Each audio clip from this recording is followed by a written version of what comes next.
Hello বন্ধুরা, রাজরাজেশ্বরী রানী ভবানীর আজকের পর্বে রিভিউ নিয়ে টলিউড স্টোরি এক্সপ্লেনার তোমাদের সামনে এসে গেছে। আজকের পর্বে দেবীপ্রসাদ দেখছে যে ওর চালটা ভেস্তে দিতে রানী ভবানী সেখানে পৌঁছে গেছে। তাই বলছে যে রানী ভবানী এখানে কি করে এলো, চলো পালাও, এখান থেকে পালাও, এই বলে সাইড থেকে দেখতে থাকে।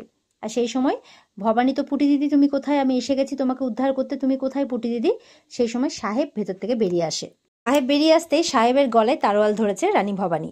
বলছে, কে তুমি? বলছে যে আমি নাটোরের রানী ভবানী, রাজরানী ভবানী। আমি থাকতে মা ভবানীর দিব্যি, আমি কোনো মেয়ের কোনো ক্ষতি হতে দেব না। বলছে পুটি দিদিকে ছেড়ে দিন, না হলে। সাহেব বলছে না হলে কি?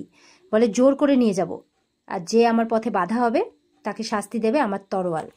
সাহেব বলছে চলে যান এখান থেকে, যাকে তুলে নিয়ে এসেছি সে আজকে শিকার আমার। আমার অবস্থা এতটাও খারাপ হয়নি যে একজন নারীর কাছে আমি সমর্পণ করব, তাই বলছে। ভবানী দেখছে কথা তো শুনবে না। এবার ভবানী কিন্তু তলোয়ার দিয়ে আঘাত করতে শুরু করে। প্রথম আঘাতে বেঁচে গেলেও সাহেবও কিন্তু এবার লড়তে শুরু করে। সাহেবের দলবল এগিয়ে এলে বলছে কেউ আসবে না, শুধুমাত্র আমি থাকবো, এ বলে ভবানীর সাথে লড়তে থাকে। কিন্তু সাহেব কিন্তু পারে না। সাহেবের তরোয়াল ফেলে সাহেবকে আঘাত করে মাটিতে ফেলে দেয়। তো সাহেবের দলবলকে সরিয়ে ভেতরে ঢুকে যায় আর গিয়ে দেখে পুটি দিদি অজ্ঞান হয়ে আছে। তখন পুটি দিদি বলে ডাকতেই পুটি কিন্তু ভয় পেয়ে উঠে পড়ে। বলে ভয় পেও না, আমি আছি। বলে এ কি রাজরানী, তুমি এখানে এসে ঠিক করনি, এসব কি তোমাকে মানাই বলো? সাহেবের লোকজন যে কোনো সময় এখানে চলে আসবে, তুমি এখানে এসে ঠিক করনি। তখন বলছে আমাদের মেয়েদের ভয় কি কাটবে না গো? আগামী 200-300 বছর পেরিয়ে গেলেও বোধহয় এই ভয়টা থেকে যাবে। তবে আমরা যেটা করতে পারি সেটা হচ্ছে আমরা একে অপরের বিপদে পাশে দাঁড়াতে পারি, একে অপরের ঢাল হয়ে পাশে দাঁড়াতে পারি। আমাদের সম্পর্কের কথা তো অনেক পরের কথা। আগে হচ্ছে আমি একটি মেয়ে হয়ে আমি আরেকটি মেয়েকে উদ্ধার করতে এসেছি, চলো আমার সাথে। যতক্ষণ আমি ভবানী এখানে দাঁড়িয়ে আছি তোমার গায়ে একটা আঁচড়ও কাটতে দেব না। সর্বনাশ তো অনেক দূরের কথা। ভগবানের মনের এই জোর, এই মনোবল, এই সাহস দেখে অবাক হচ্ছে পুটি দিদি। পুটিকে নিয়ে যখন বেরিয়েছে, পুটি দিদিকে নিয়ে, তখন কিন্তু দেবীপ্রসাদ উকি মারছে গাছের পেছন থেকে। তখন কিন্তু আলগা দেখে ফেলে ভবানী। দেবীপ্রসাদ বলছে এই রে, রাজরানীকে আমাকে দেখে ফেললেন নাকি, ওখান থেকে পালিয়ে যায়। তখন ভবানীর মনে সন্দেহ হয় যে প্রসাদ ঠাকুরবাবুকে দেখলাম না, তার মানে কি আচ্ছা আমি কি ঠিক দেখলাম? তার মানে কি সাহেবরা এই ঠাকুরবাবুর বন্ধু? তার মানে কি সেদিন নাটোরের নাচঘরে এনারাই ছিলেন? তাই ভাবছে মনে মনে। আর ঠিক তখনই কিন্তু সাহেবের দলবল চলে আসে। এদিকে সাহেবের দলবল মিলে কিন্তু ভবানীদের ঘিরে ফেলে। ভবানীরা বলছে যে বাঁচতে চাইলে কিন্তু সামনে থেকে সরে যাও। কেউ সরে না। সাহেবও উঠে দাঁড়ায়, উঠে দাঁড়িয়ে হাসতে থাকে আর বলে ঘিরে নাও ওদের দুজনকে। এই বলে সাহেবের দলবল একদম ঘিরে ফেলে। আর ভবানী মনে মনে মা ভবানীকে ডাকছে যে হে মা ভবানী, তুমি সহায় হও, যাতে এদেরকে আমি আঘাতে আঘাতে শেষ করে দিতে পারি, এদের গুমর ভাঙতে পারি।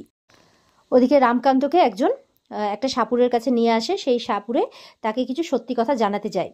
যখনই বলতে যাচ্ছে, সে নিজের কৃতকর্মের ক্ষমা চাইতে যাচ্ছে, তখনই কিন্তু একজন সিপাহি এসে খবর দেয় যে ওই পুটি দিদিকে তুলে নিয়ে যাওয়ার কথা বলে, যে সাহেবরা তুলে নিয়ে গেছে, আর তাকে উদ্ধার করতেই রাজরানী ভবানী হাতে তলোয়ার নিয়ে ছুটেছে। আর এই কথা শুনে তো রামকান্ত অবাক হয়ে যান। তখন তলোয়ার হাতে তিনিও বেরিয়ে পড়বেন বলে ঠিক করেন, আর রাজরানীদের উদ্ধার করতে আর নাটোরে খবর দিতে বলেন। এরপর সাহেব বলছে যে ভবানীদেরকে কে বাঁচাবে এবার তোমাদেরকে? সিপাহি তো চারপাশ দিয়ে ঘিরে রেখেছে। তখন পুটি দিদি বলছে তুমি পালাও ভবানী, তুমি পালাও, তুমি থেকো না, নাহলে তোমাকেও ধরে ফেলবে। তখন বলছে হাতে যখন অস্ত্র আছে ভয় কিসের, ওদেরকে কাছেও ঘেঁচতে দেবো না, তাই বলছে। আর সাহেব কিন্তু সমানে হেসে যাচ্ছে, যে কেউ কাছে এলে কোপ বসাবো তার গায়ে। এবার তো সাহেব পুরো অ্যাটাক করার অর্ডার দিয়ে দেয়। এবার সবাই মিলে যখন একসঙ্গে অ্যাটাক করে, রানী ভবানীও একা হাতে কিন্তু সবাইকে, সবার অ্যাটাক সামলে নিয়ে সবাইকে একদম ফেলে দেয়, দূরে ফেলে দেয়, উল্টে পড়ে যায় সবাই। সাহেব তো দেখে অবাক, একা একজন নারী কি করে সম্ভব। আর ওদিক থেকে কিন্তু দেবীপ্রসাদ উকি মেরে দেখছে। ভবানী বলছে এখনো কিন্তু সময় আছে, না হলে কিন্তু সব কটার গায়ে কোপ বসাবো। বলছে তোমাদের এক একজনকে ধরে ধরে শেষ করার ক্ষমতা রাখে এই ভবানী। আর এই বলতে বলতেই কিন্তু ভবানীকে পেছন থেকে একজন অ্যাটাক করে দেয়।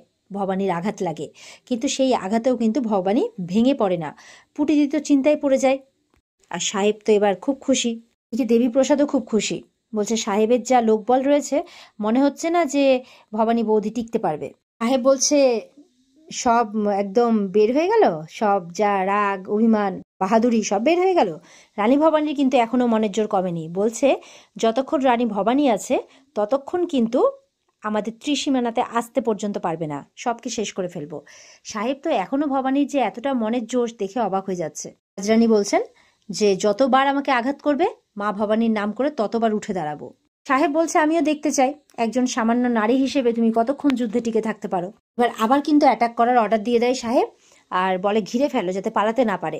এই বলে যখন আবার সবাই মিলে ঘিরে ফেলে, অ্যাটাক করতে যাবে, ভবানীও লড়তে যাবে, ঠিক মানে সেই সময় রামকান্ত চলে আসে আর তাদেরকে মারতে থাকে। ভবানী কিন্তু আস্তে আস্তে কাহিল হয়ে পড়ছে। আর ওদিকে রামকান্ত পুটিকে বলছে তুই ভবানীকে ভেতরে নিয়ে যা। সেই মতো করে ভবানীকে ভেতরে নিয়ে চলে যায় পুটি। আর রামকান্ত বলছে লড়ার হলে আমার সাথে লড়, রাজরানীর গায়ে যাতে একটা আচরণ না লাগে। এই বলে মারতে থাকে সবাইকে। কেউ কিন্তু রামকান্তর সাথে আর পেরে উঠছে না। দেবীপ্রসাদ দেখেও অবাক আর ভয়ও পেয়ে যায়। তার সঙ্গীও বলছে চলুন আমরা এখান থেকে চলে যাই, না হলে কিন্তু কেউ আমাদের দেখে নিলে মুশকিল হয়ে যাবে। এই বলে তারাও সেখান থেকে পালিয়ে যায়। এবার রামকান্ত সবাইকে মেরে কিন্তু এবার ভেতরে যায় ভবানীর খবর নিতে। ভবানী কিন্তু সবাই সমানে বলে যাচ্ছে আমাকে লড়তে হবে, আমাকে লড়তে হবে, ছেড়ে দিন।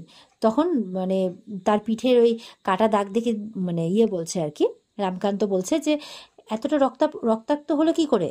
তখন বলছে যে আপনি পুটি দিদিকে নিয়ে যান, পুটি দিদিকে বাঁচান, তাই বলছে। মানে ভবানী এখনো কিন্তু তার পুটি দিদিরই চিন্তা করে যাচ্ছে। এবার তারা কিন্তু আবার ঘোড়ার পায়ের আওয়াজ শুনতে পাচ্ছে, মানে আবার কেউ আসছে এটা বুঝতে পারছে। পুটি দিদি বলছে শুনেছো কান্ত দাদা, আবার মনে হচ্ছে কেউ আসছে, এবার কি হবে? আর খুব মনোযোগ দিয়ে শুনছে কিন্তু ওরা যে কে আসছে। সাথে ভয়ও পাচ্ছে পুটি দিদি যে আবার না জানি কি হবে, কারা আসছে, কতজন আসছে, আবার বোধহয় হামলা করবে। কিছুক্ষণ পরে আওয়াজ শুনতে পাচ্ছে, যুবরাজ কোথায় আপনারা, বেরিয়ে আসুন। মানে রাজরানী মানে দেখছে নাটোর থেকেই লোক এসেছে, রামকান্ত যাদেরকে খবর দিতে বলেছিল, তাই ভয়ের আর কোনো ব্যাপার নেই। পুটি দিদি ভবানীকে সামলে বলছে যে একবার যদি তোমার সেবা করতে পারতাম, তুমি যদি আমার ঘরে যেতে, আমি নিজেকে ধন্যী বলে মনে করতাম। তুমি আমাকে দিদি ডেকেছো না, তাহলে রাখবে এই দিদির কথা, ভবানীকে বলছে। এরপরে মানে কান্ত দাদা এসে বলে পুটিকে যে পুটি বাইক সর্দার এসেছে চলো। তখন বলছে শোনো, এই অবস্থায় নাটোরে ফিরিয়ে নিয়ে যাওয়াটা ঠিক হবে না, তাই জন্য ওকে আমার বাড়িতে নিয়ে চলো। কান্ত দাদাকে বলছে ঠিক আছে সেটাই ভালো হবে। এই বলে পুটি ধরে ধরে মানে তার বাড়িতে নিয়ে যাচ্ছে। আরো দুজন মানে সেবা করার জন্য এসেছে আর কি, আরো দুজন মহিলা। রামকান্ত বলছে এই গোড়া সাহেবকে ছেড়ে কথা বলা যাবে না। নাটোর যেমন পেশোয়াদের বশ্যতা স্বীকার করবে না, ঠিক তেমনই গোড়াদের কাছেও মাথা নত করা যাবে না। পুটি দিদির বাড়িতে রাজরানীকে নিয়ে শুইয়ে দেওয়া হয়েছে।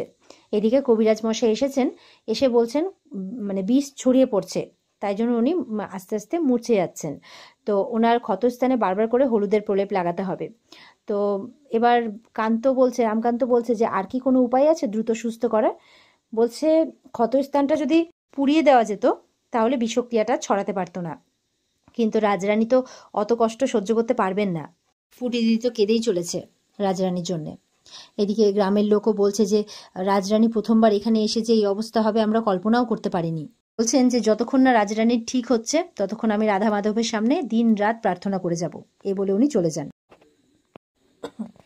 এদিকে পুটি বলছে সব আমার জন্য হলো কান্তদা, সব আমার জন্য হলো, এই বলে কান্নাকাটি করছে। রামকান্ত বলছে কান্নাকাটি বন্ধ কর পুটি, এইসব পর্যালোচনা করার অনেক টাইম পাবি, আগে তুই যা ওর মানে ইয়েতে আর কি আঘাতে হলুদের প্রলেপ লাগানোর ব্যবস্থা কর। এই বলে পুড়িয়ে দিয়ে চলে যায়। এদিকে রামকান্ত কিন্তু কবিরাজের বলা সেই ক্ষতস্থানটাকে পুড়িয়ে দেওয়ার যে উপায়টা উনি বলে গেছিলেন সেটার কথাই ভাবছেন, আর মনে মনে বলছেন এখানে আমি নিজের দায়িত্বে তোমাকে নিয়ে এসেছিলাম রাজরানী, মানে আপনাকে নিয়ে এসেছিলাম, এখন আমি যা করতে চলেছি আপনার ভালোর জন্যই করতে চলেছি।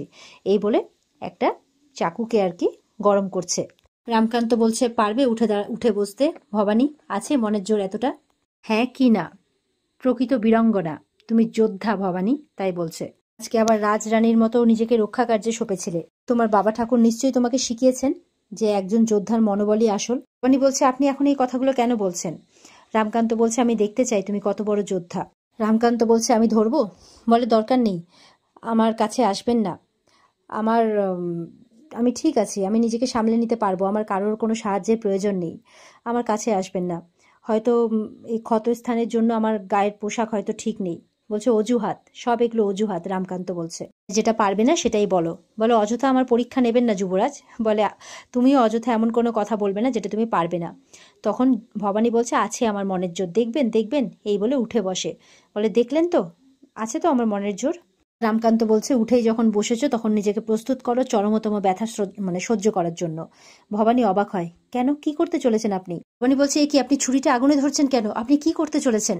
রামকান্ত ভবানীর কাছে এসে বলছে, মনকে শক্ত করো ভবানী। এই বলে গরম ছুরিটা ক্ষতস্থানে বসিয়ে দিয়েছে।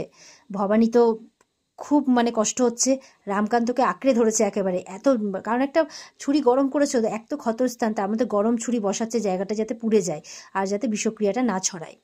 ভবানীর তো খুব মনের জোর, খুব কষ্ট করে দাঁতে দাঁত রেখে সেই যন্ত্রণা সহ্য করছে আর রামকান্তকে আঁকড়ে ধরে আছে। আর এখানেই কিন্তু আজকের পর্ব শেষ হয়ে যায়। এই ছিল আজকের পর্বের রিভিউ। ভালো তো অবশ্যই লেগেছে, কমেন্টে জানাবে। আর আমাদের সাথে জুড়তে চ্যানেলকে কিন্তু বন্ধুরা সাবস্ক্রাইবটা তো অবশ্যই করবে, তার সাথে বেশি বেশি করে প্লিজ তোমরা ভবানী দেখবে। দেখা হচ্ছে আগামীকালকে, সবাই ভালো থাকবে। আজকের মতো এই পর্যন্তই, টাটা।